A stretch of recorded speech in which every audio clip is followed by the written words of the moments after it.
بسم اللہ الرحمن الرحیم۔ قرآن کریم ایمان والوں کے لیے ایک معیاری کتاب ہے اور ہدایت والی کتاب ہے، راستہ بتانے والی کتاب ہے۔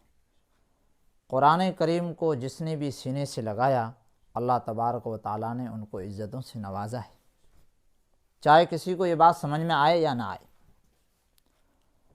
حضرت مولانا عیسیٰ تنوری ہمارے پڑوسی ملک کے ہیں، حضرت نے ایک واقعہ ذکر فرمایا شکارپور کے علاقے کا۔ شکارپور کے علاقے میں سندھ کا علاقہ ہے، وہاں پر ایک آدمی کا انتقال ہو گیا۔ اس کا ایک چھوٹا سا بچہ تھا۔ ماں نے سوچا کہ اس کا کوئی دوسرا سہارا تو ہے نہیں، اتنے پیسے نہیں ہیں کہ ہم اسکول میں یا کالج میں پڑھائیں، بچے کو مدرسے بھیج دیا۔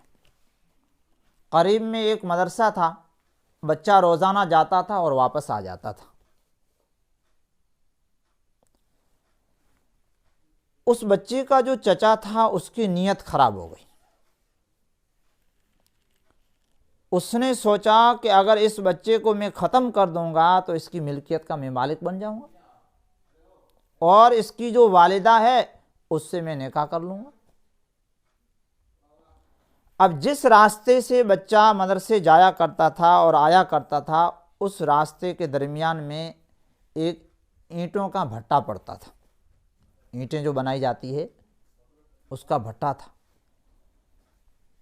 بھٹے کا جو مالک ہے اس سے چچا نے مل کر اور اس کو کچھ رشوت دے کر اس کو کہا کہ اس بچے کو ٹھکانے لگانا ہے، یعنی تم اس بچے کو جب یہ واپس آئے گا تو اٹھا کر بھٹے میں ڈال دینا اور اوپر آگ جلا دینا، بچہ ختم ہو جائے گا اور کسی کو پتہ بھی نہیں چلے گا۔ خیر، ایک مرتبہ ایسا ہوا کہ یہ بچہ مدرسے گیا اور مدرسے سے جب یہ لوٹ رہا تھا تو بھٹے کا جو مالک تھا اس کو 1000 روپے کی لالچ نے اس بات پر مجبور کر دیا کہ اس نے بچے کو پکڑا اور بھٹے میں لے جا کر ڈال دیا آگ کے اندر۔ والدہ انتظار کرتی رہی کہ میرا بچہ ابھی آئے گا ابھی آئے گا۔ جب وقت پر نہیں پہنچا تو والدہ جو ہے واپس دوڑتی ہوئی آئی اور مدرسے والوں سے پوچھا کہ میرا بچہ نہیں آیا۔ تو انہوں نے کہا کہ یہاں تو بچہ پڑھنے آیا تھا اور وقت پر جیسے ہی چھٹی ہوئی تو بچوں کے ساتھ میں واپس چلا گئے۔ اب بیچاری حیران پریشان، اکلوتا بچہ، کبھی ادھر بھاگے جا رہی ہے کبھی ادھر بھاگے جا رہی ہے۔ اس نے بھٹے والوں سے پوچھا کہ میرا بچہ اسی راستے سے گزرتا تھا، تم نے دیکھا؟ تو سب نے انکار کر دیا، لیکن ایک شریف انسان اس میں تھا، اس نے کہا کہ ماں بیچاری بہت حیران پریشان ہے۔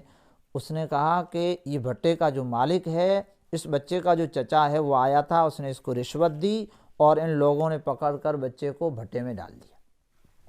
اب بیچاری جو ہے زور سے روئے جا رہی ہے، پریشان۔ والدہ کہتی ہے کہ چلو میرا بچہ تو اب لکھا ہوا تھا نہیں، مر گیا ہوگا، لیکن بچے کی لاش جو ہے مجھے واپس لوٹا دو۔ کہتے ہیں کہ بھٹے کو کھولا گیا تو اچانک کیا دیکھتے ہیں کہ بچہ اس بھٹے کے اندر ایک دم صحیح سلامت ہے اور ہنس رہا ہے۔ بچے کو باہر نکالا تو ماں تو بیچاری دل میں یہ جان چکی تھی کہ میرا بچہ جو ہے انتقال کر گیا ہوگا، لیکن جیسے ہی زندہ نکلا تو ماں کی جو خوشی کا ٹھکانہ نہیں رہا۔ بچے سے پوچھا گیا کہ بیٹا کیا ہوا؟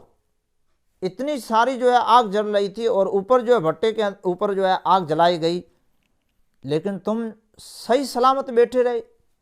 تو بچہ کہتا ہے کہ جیسے ہی ان لوگوں نے میرے کو بھٹے کے اندر ڈالا تو میں کیا دیکھتا ہوں کہ آگ میری طرف دوڑے ہوئے آ رہی، تو میرے کو اس وقت میں کچھ یاد نہیں آیا۔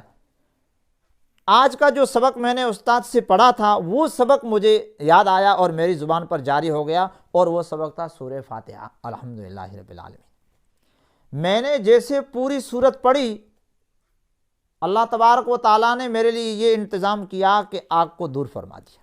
قرآن کریم کی ان آیتوں کی برکت سے آگ کو دور فرما دیا، اور ایسی ٹھنڈک ہوئی میں آرام سے وہاں پر بیٹھا رہا اور آگ کا مجھ کو احساس تک نہیں ہوا۔